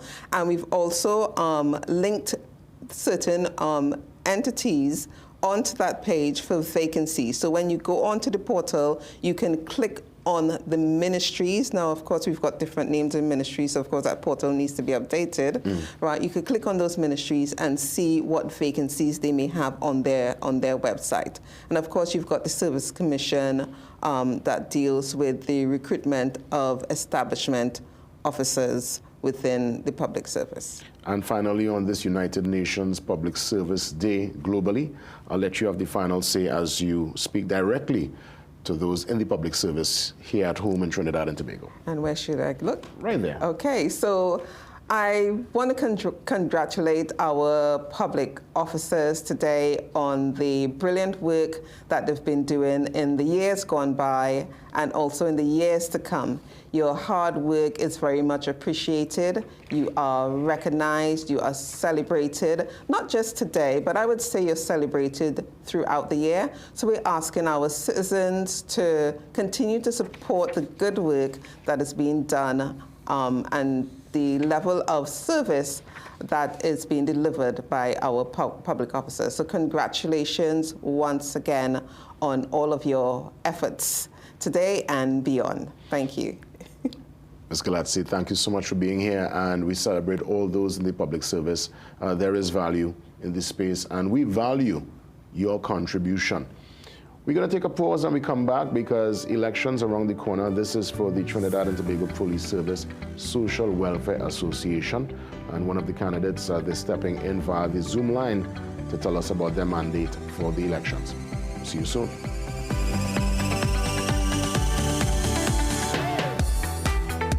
Asafa Powell, the Jamaican sprinting icon who shattered the 100-meter world record and redefined the limits of human speed, reveals the relentless drive that fuels his journey. Omega XL, this good for your giants them. Try Omega XL, it works. I'm looking for a magic for this disaster of a war. You need a master plan. A what? Kaleidoscope Weather Master Exterior Latex Emulsion. It stands up to our wicked sun and crazy rain. It shields against fading, protects against mildew, and is crack resistant. This paint so tough that it is tried and tested against British standards and formulated with European raw material. Kaleidoscope Weathermaster Exterior Latex Emulsion, the premium outdoor paint that protects and shields against fading. Available at hardware and Kaleidoscope color shops nationwide. Discover a breakthrough in healthcare at Liberty Medical Center, where expert care is affordable. See top specialists in endocrinology, diabetes care, dermatology, psychiatry, psychology, urology, obstetrics, and gynecology. We offer ultrasounds, x-rays, and ECGs. With full diagnostic services, an in-house pharmacy, and compassionate care, you'll leave feeling better than you came in. Visit us at 154 Point de Paix Road, San Fernando, or call 610-4562. Liberty Medical Center. Your health, our mission. Downy Unstoppables are laundry scent boosters. Add a capful before each wash and you'll be amazed. The blast of freshness that lasts and lasts. Whoa, what a blast! Even at the end of the day, you'll still be enjoying that blast of freshness in your clothes. Downy Unstoppables, the blast of freshness that lasts and lasts. Visit Tire Clinic Marketing, New Truck and OTR Tire Service Center at number 30 and 32 Montrose Main Road, Chaguanas. Call today at 665-8973 or 672-3419. Alignment services available. Tire Clinic Marketing, Truck and OTR Service Center. A tire for every need. Are you ready to innovate, create, and lead? Welcome to Innovation Nation 2025. Where big ideas turn into real-world solutions. This is your time to shine. Join Innovation Nation 2025 and shape the future one idea at a time. Registration ends Wednesday, June 30th. Are you tired?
XL today and feel the difference for yourself.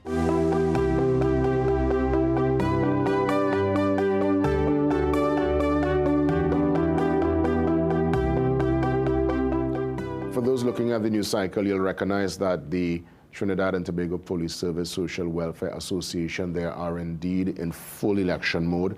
The different slates putting forward their policy positions and recommendations to make the space and the officers feel safe and indeed recognize some of the issues and bring much needed solutions. Team Prime, they're here with me this morning and stepping into, or at least putting himself up for the role of president. Officer Ishmael Pitt is here with me this morning. So we, of course, will get a chance to touch base with Officer Pitt, and also stepping into the role of SRP rep, we have with us Kern Nichols. So to you, Kern, of course, Ishmael, welcome. The Team Prime, I was watching some stuff on the socials. I'm seeing that you're all, having your meetings. There is a particular energy within the camp. And I realize it's going to definitely be a new president because Dixon is not going up again. That's confirmed. Yeah, that's correct. What do you think you're going to bring to this role and function if given the opportunity by your colleagues to serve as president of the Social Welfare Association? Okay. Well, firstly, JW, good morning. Good morning, Trinidad and Tobago. We really appreciate you all having us. And on behalf of the Team Prime team, we want to wish Trinidad and Tobago, by extension, some level of stability, security, as the case may be. So your question is what I would be bringing to the table. And the issue of leadership, transparency, integrity, honesty, these are hallmarks, and they fall squarely within my characteristics. Most persons, when they view association business, they only look at it from the narrow lens of promotions and negotiations. But association business is much more than that. So we have embarked on thinking outside of the box, venturing into the realm of education for the development of our officers, medical, we are an aging group. Regardless of how young you are going to age. And at some stage, you may need some medical assistance. And it's for that reason that the association have partnered with Guardian Life in order to bring a particular facility. We also recognize that housing in itself is something that a lot of our officers are seeking to have, rightfully so. And due to the demands of the officers and the fact that AGC is a national housing provider, they could not and they still cannot satisfy that demand. So it's for that reason we have also embarked on different areas in terms of providing that. Now, in practice, we are police officers, and we recognize that the domain of housing is heavily regulated and monopolized. So, having said that, we were stymied in a lot of the progress that we had intended to make thus far. However, we have been successful in ensuring that a lot of persons have been able to renovate, have been able to build homes through our hardware and beyond facility. There are 14 officers at present waiting in a queue in order to walk into their homes. And we are at this point where we will be satisfied that those officers will be able to do that within the next 3 months. So I am bringing that level of stability because we are looking at continuity. We are looking at what the Team Prime would have done for the last couple of years, and we intend that this team is able now to follow through with all these initiatives. I know you would want to introduce Mr. Nichols, Coal in the Ice, but before you do, I would want to say something.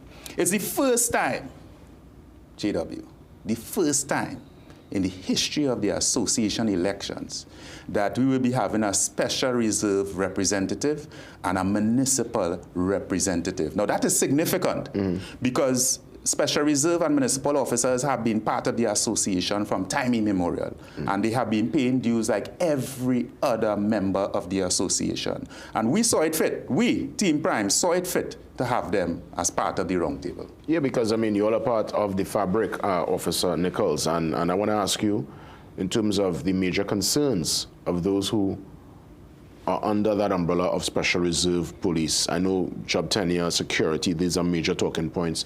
What are some solution or policy positions you're going to bring, if indeed given the role and function after elections? Well, morning, Mr. JW. Thanks for having me again. Yes, man. Yes, as well. Our focus mostly is on the remuneration of the officers. Yeah. As anybody else, they cater for, they look at their financial situation. Team Prime, being the head of the association, has done a lot in the interest of SRPs. And by willing to listen to SRPs, they have shown the commitment to see it through for the betterment.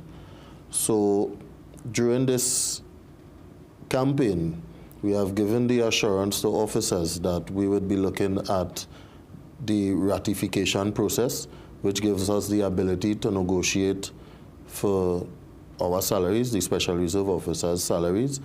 And we also looking at a draft regulation, which would bring a certain amount of structure to the Special Reserve Police. The regulations will give us the opportunity for promotions.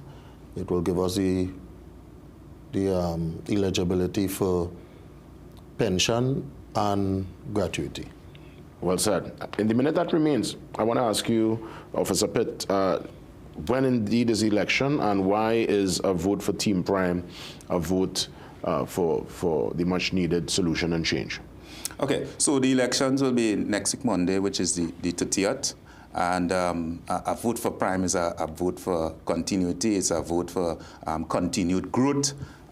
We know that change in leadership and change in dynamics could always, it's based on research, interfere with the progress of things. In fact, you are most vulnerable. So we are saying that Team Prime has already created a stable platform, and it's a matter now of launching from that platform into the stratosphere. And a vote for Team Prime is a vote for launching into the stratosphere. Again, you heard it right here on the Morning Brew. The election is carded for next Monday. Of course, we will have the post-election analysis too here, and know whoever's the president will be a regular, because we would have had many a conversation with the incumbent. And again, we thank him for his tenure. But indeed, I guess from what we are seeing now, it's confirmed there will be a new president, and we will continue our conversations, very important conversations, with the Trinidad and Tobago Police Service Social Welfare Association, seeking the interests of the officers. We'll take a pause and we come back to officially wrap things up after the break.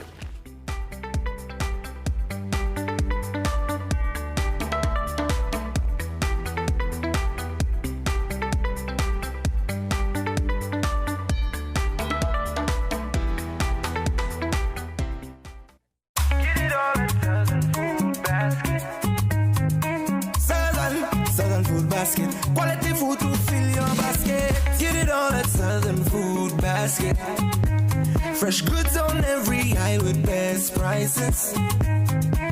For the best meats and market, high quality, yes. It's affordable, spacious, and customer friendly. From the farm to the cart to your plate, Southern Food Basket, good food at great prices.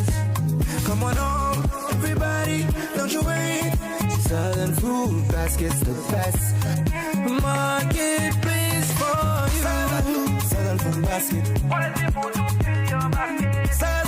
Southern Food Basket. Quality food to fill your basket. Get the best in affordable eyewear. Frames with blue filter lenses and eye exam, $399. Single vision lenses with transitions on designer frames, $799. Progressive transitions with designer frames, $1,399. Happening only at Seaview Optical. Affordable eye care for everyone. Low energy? Heart concerns? Migraines slowing you down? It's time to take control of your health. Join Wellness Unlocked, the series that brings expert advice and real solutions for a healthier you. In our latest episode, learn how Jameson CoQ10 can help support heart health, boost energy, and even reduce migraines. Get the science, the stories, and the steps to power up your health with CoQ10. Don't miss Wellness Unlocked. Watch now on CNC3 and start your wellness journey today. people come to me and they say they get discomfort when they have ice cream. Sensodyne gives you long-lasting protections against sensitivity. I recommend Sensodyne because it works. It's brilliant.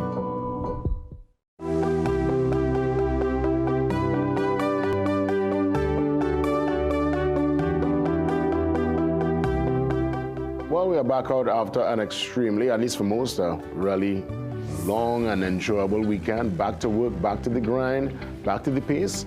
As always, a sincere thanks for tuning in, and I look forward, God spare, to spend tomorrow morning with you right here on the Morning Brew. Until then, take care of yourselves and each other, and have yourself a safe and productive day today, TNT. See you tomorrow.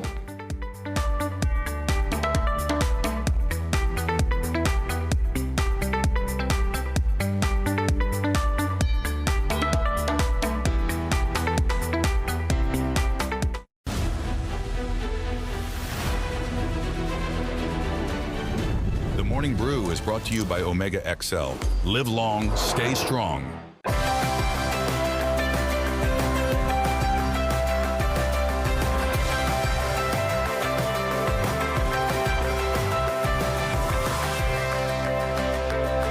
You're watching CNC.